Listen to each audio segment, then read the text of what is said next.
அன்புள்ளம் கொண்ட மிதுன ராசி அன்பர்களே, இந்த மிதுன ராசி அப்படின்றதுக்கு சுக்கிரன் அவருடைய பெயர்ச்சி எப்படி இருக்குன்னு பார்க்க போறோம். சுக்கிரன் 13ஆம் தேதி ஜனவரி மாதம் 13ஆம் தேதியிலிருந்து பிப்ரவரி மாதம் 5ஆம் தேதி வரைக்கும் மகர ராசியில இருக்கார்.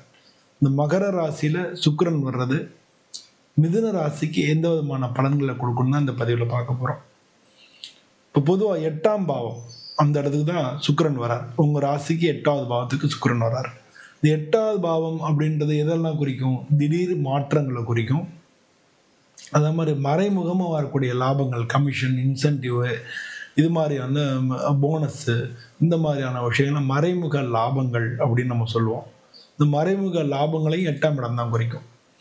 அது மாதிரி ஷேர் மார்க்கெட்லாம் பண்ணுறீங்க இல்லையா, அதெல்லாம் அந்த மாதிரிலாம் பண்ணுறதுலாம் மறைமுக லாபம். யாருக்கான இப்போ கடன் கொடுத்து வட்டி வாங்குறீங்க, இந்த மாதிரி மறைமுக லாபங்களை குறிக்கக்கூடிய இடம் வந்து 8ஆம் இடம்.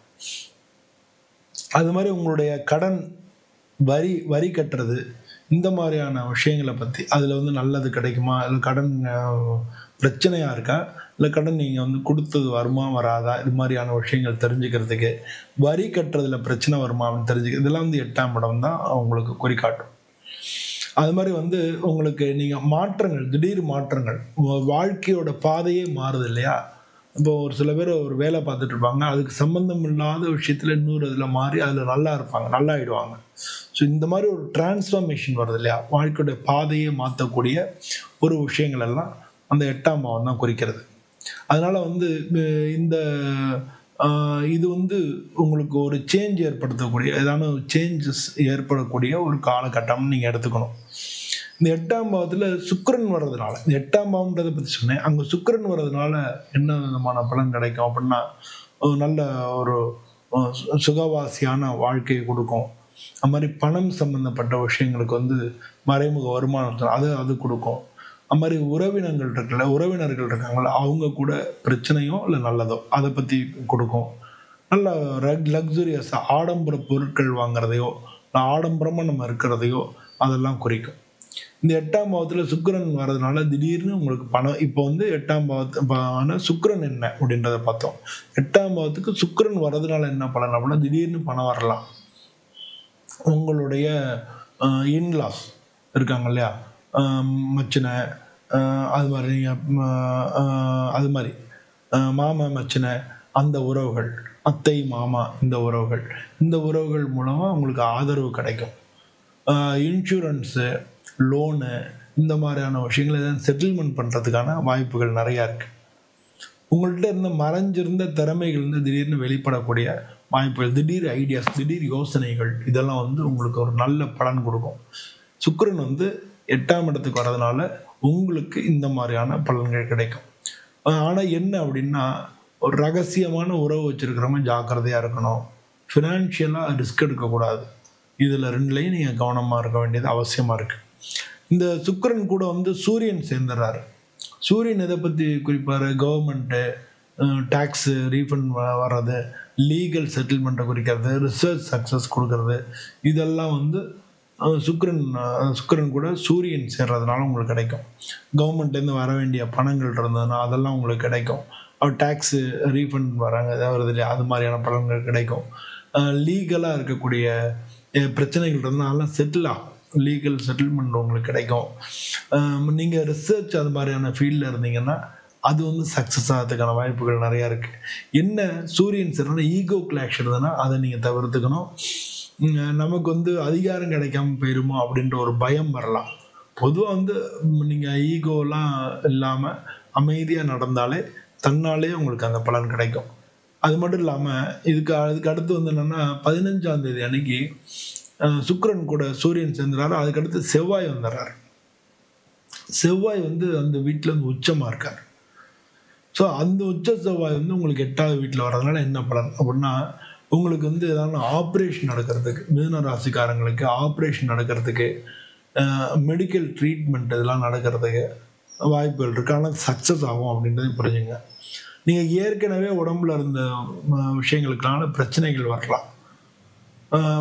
அதனால வந்து உங்களுடைய பயத்தை வந்து ஃபேஸ் பண்ணுறதுக்கு செவ்வாய் கூட சேர்றதுனால தைரியம் கிடைக்கும். பொதுவாக வந்து டெக்னிக்கலாக இருக்கிறவங்க, மெக்கானிக்கல் ஃபீல்டில் இருக்கிறவங்க, இன்வெஸ்டிகேஷன் ஃபீல்டில் இருக்கிறவங்க, போலீஸு, டிஃபென்ஸு அது மாதிரியான வேலையில் இருக்கிறவங்களுக்கு நல்ல முன்னேற்றமான காலமாக இருக்கும்.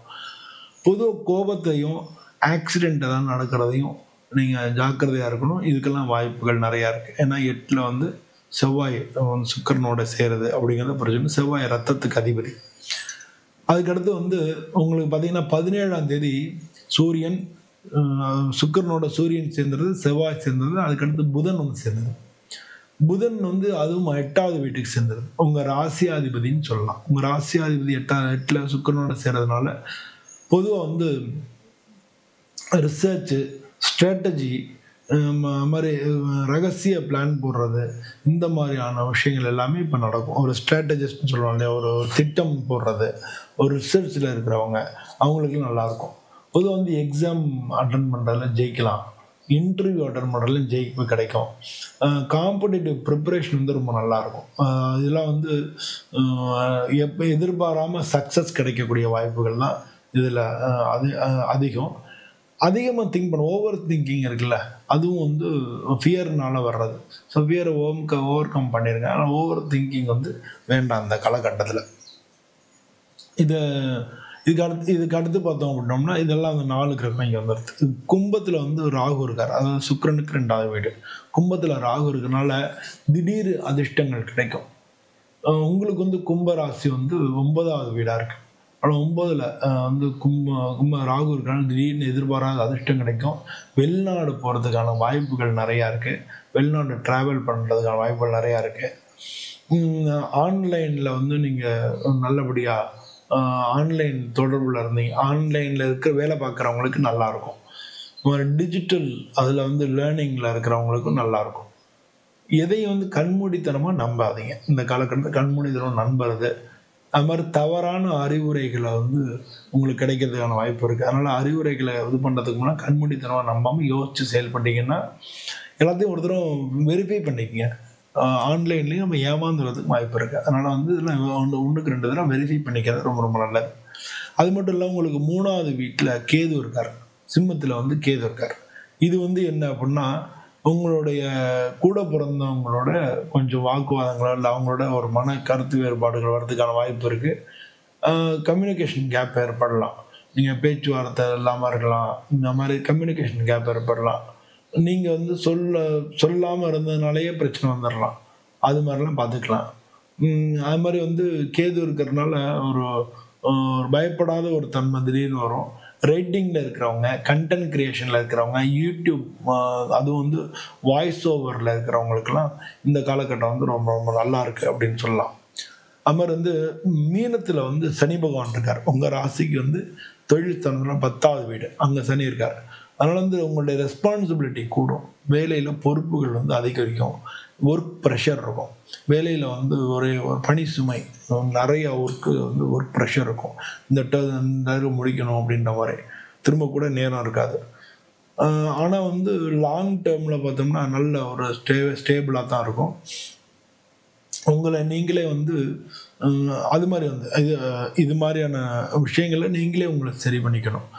அதே மாதிரி ஜென்ம குரு நடக்கிறது. ஜென்ம குரு வந்து உங்களுக்கு ஒரு குழப்பமான ஒரு மனநிலை தரும். அது மாதிரி வந்து நம்ம செய்கிறது சரியா தப்பா அப்படின்னு ஒரு டவுட்டு அது மாதிரி அது வந்துகிட்டே இருக்கும்.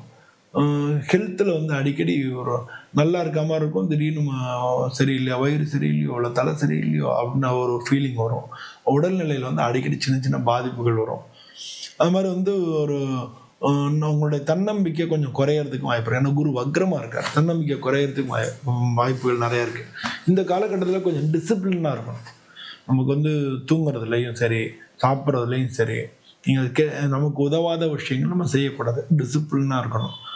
அது மாதிரி பொறுமையாகவும் இருக்கணும். 2ம் டிசிப்ளினாக இருந்து பொறுமையாக இருந்தீங்கன்னா கண்டிப்பாக வந்து சக்ஸஸ் தான். ஜென்ம குருனால வரக்கூடிய விஷயங்களை நீங்கள் ஓவர் கம் பண்ணிடலாம். பொதுவாக வந்து பணம் சம்மந்தப்பட்ட விஷயங்கள் வந்து திடீர் லாபங்கள் வரும். இன்சூரன்ஸு இல்லாட்டினா ஏற்கனவே உள்ள சொத்துக்கள் இதெல்லாம் அவங்க கைக்கு வர்றதுக்கான வாய்ப்பு இருக்குது. கடன் அடைக்கிறதுக்கும் வாய்ப்பு இருக்குது. காதல் சம்மந்தப்பட்ட விஷயங்களில் வந்து கொஞ்சம் எமோஷனலாக இருக்கிறத குறைச்சிக்கணும். குடும்பத்தில் வந்து அமைதியாக இருந்தாலே எல்லா பிரச்சனையும் சால்வ் பண்ணிடலாம். பொதுவாக நரம்பு சம்மந்தப்பட்ட பிரச்சனைகள் வரலாம், மென்டல் ஸ்ட்ரெஸ் வரலாம். தூக்கத்தில் வந்து குறைவு வரலாம். இதுதான் வந்து இந்த காலகட்டத்தில் உங்களுக்கு வரதுக்கான வாய்ப்பு இருக்குது. அது மெடிடேட் பண்ணிங்கன்னா, தியானம், யோகா அது மாதிரி பண்ணிங்கன்னா நல்லாயிருக்கும். புதன்கிழமை அன்னைக்கு பெருமாளை போய் வணங்க, ஓம் நமோ நாராயணாயா அப்படின்னு சொல்லலாம். இல்லாட்டி ஓம் புதாய நமஹா அப்படின்னே வந்து ஒரு 9 முறை நீங்கள் சொல்லலாம். பச்சை கலர் நீங்கள் ட்ரெஸ் போடுறத நீங்கள் யூஸ் பண்ணிங்கனாலே அதுவே உங்களுக்கு நல்ல ஒரு பலன் கொடுக்கும். பொதுவாக வந்து ஒரு டிரான்ஸ்ஃபர்மேஷன் ஏற்படலாம். இதனால் மாற்றங்கள், ஒரு வாழ்க்கையோட பாதைகள் மாற்றத்துக்கான வாய்ப்புகள் மிக நிறையா இருக்குது. அது பயப்படாதீங்க. பயப்படாமல் மாற்றம் தான் இயற்கை, மாற்றம் தான் இயல்பான ஒரு விஷயம் அப்படின்றத வந்து ஏற்றுக்கிட்டிங்கன்னா புதிய வாழ்க்கை உங்களுக்கு தொடங்கக்கூடிய ஒரு காலகட்டமாக இது இருக்குது. பொதுவாக மிதுன ராசி அன்பர்களுக்கு இந்த காலகட்டம் மிக நல்ல காலகட்டமாக இருக்குன்னு சொல்லி நான் பிரார்த்தனை பண்ணிக்கிறேன். இந்த வீடியோ பிடிச்சிருந்தா லைக் பண்ணுங்கள், ஷேர் பண்ணுங்கள். அப்புறம் உங்களுடைய எண்ணங்கள் என்ன அப்படின்றத கமெண்ட்டில் தெரிவிங்க. இதே மாதிரி நம்ம இன்னொரு வீடியோவில் உங்களை மீண்டும் சந்திக்கிறேன். அனைவருக்கும் நன்றி, வணக்கம்.